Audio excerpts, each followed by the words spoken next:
Welcome back. You're watching NewsEye. Now, religious leaders are publicly condemning terrorism and have labelled suicide bombings as un-Islamic. Top clerics like Mufti Muneeb Rehman, Tahirul Qadri and Mufti Rafi Usmani have taken a united stand against terrorism and are backing the government's battle against militancy. Interior Minister Rehman Malik has been meeting with Islamic leaders across the country in an effort to win their support in condemning terrorism and guiding vulnerable young Pakistanis drawn in by terrorist groups. Well, let's find out exactly how they will do that. I'm joined tonight by Mufti Muneeb Rehman, an Islamic scholar and chairman of the Ruwayat-e-Hilal Committee. He's with us live from Karachi. And we're also joined by Professor Ibrahim, Senator for Jamaat-e-Islami. Good evening to you both. Thank you for being with us. Mufti Muneeb Rehman, first of all to you, why has it taken so long for Pakistan's religious scholars to come together and condemn suicide bombing? Bismillahirrahmanirrahim.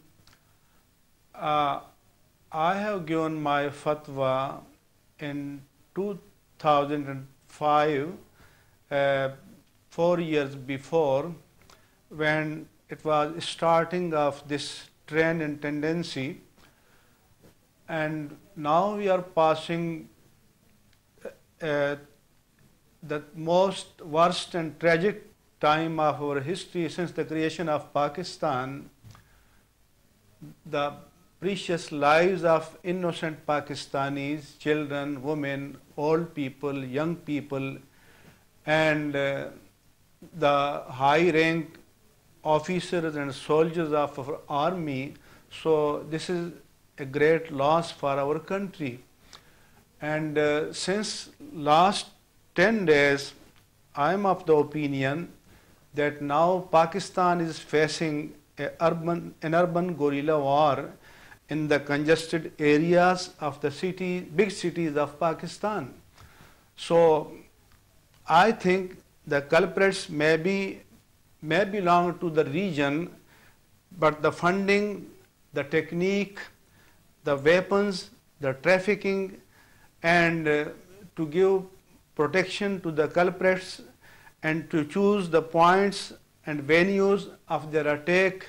So it needs a big management, and dollars, euros, pound, rupees are not grown in the mountains of tribal area.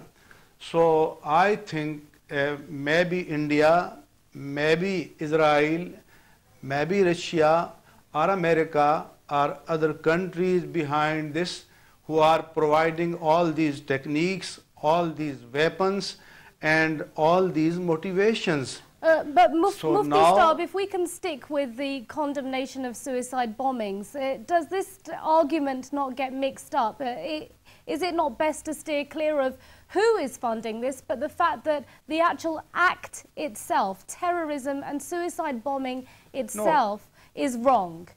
As far as the status of terrorism is concerned, it is totally unconditionally and fully unlawful in Islam.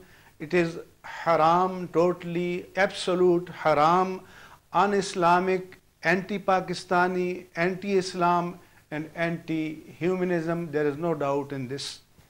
And Mufti Saab, these groups say that they are fighting in the name of Islam. They say they are fighting a jihad in the name of Islam. What's your interpretation of jihad? Is this a jihad? No, to kill the innocent people and in large numbers, even to kill a single innocent person is not jihad. It is fasad. Let's go to Jamaat-e-Islami's Professor Ibrahim now. Professor Ibrahim, why does your party refuse to condemn suicide bombings? We have never refused, and we are following the verdict of ulema, and the ulema has not given their verdict today. A year back, Muttahida Ulama Council gave its fatwa, and the suicide bombing and all these atrocities and acts, they were condemned and they were declared un-Islamic and haram according to Islam. And that is, I think, one aspect of the situation and the whole matter, the whole affair. Another aspect is that of the American atrocities inflicted by America upon the Muslim Ummah. And for WM2 was an excuse of America for attacking Iraq, and Al-Qaeda in 9/11 incident that was taken as an excuse for attacking Afghanistan. And even our government is declaring the statement of our Interior Minister Rehman has been published time and again that we have captured arms in the tribal area which is of NATO as well as the India, and the raw involvement has always been taken account by our government. So that is another aspect. And as you have asked Mufti Muneeb Rehman, according to Jihad, who claim that suicide bombing that is Islamic, that is totally against Islam, and all the ulama, they have said this.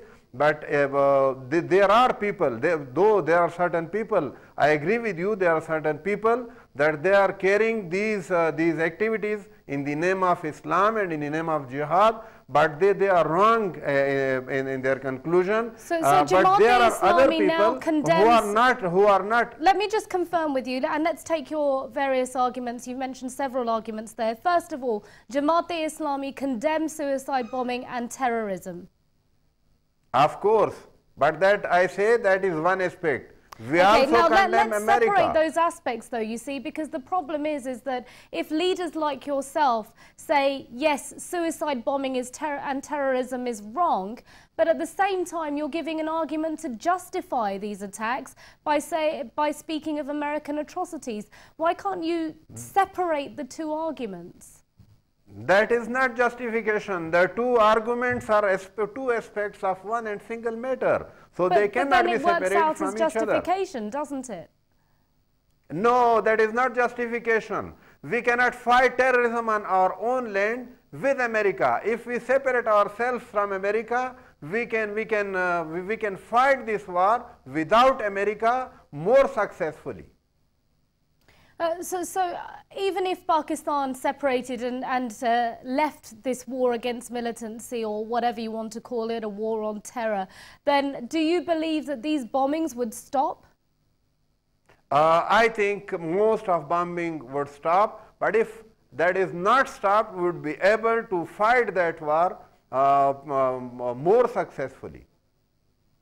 Let's go to Mufti Muneeb Rehman as well now. Mufti Muneeb Rehman, condemnation is just the beginning, perhaps. What more can Pakistan's ulema do? You said that you released a statement in 2005 condemning suicide bombing and terrorism. What have you been doing since then to help prevent it? So, yes, at the moment, I'm of the opinion that all the leading scholars of all the schools of thought in Pakistan, I'm not saying about second grade or third, topmost scholars of all the schools of thought, they must sit together and they give unanimous opinion and suggestion to the government. So I'm, as the President of Tanzeem al-Madaris of Pakistan, I offer to be the host for this consultation, and I am ready to go to other institutions and scholars for this consultation. This is the need of the time. This is the need of Islam. This is the need of Pakistan. Mufti Muneeb Rehman and Professor Ibrahim, stay with us. We'll take a quick break. We'll talk more about this and, of course, what more the ulema in Pakistan can do to prevent terrorism. Stay tuned to NewsEye.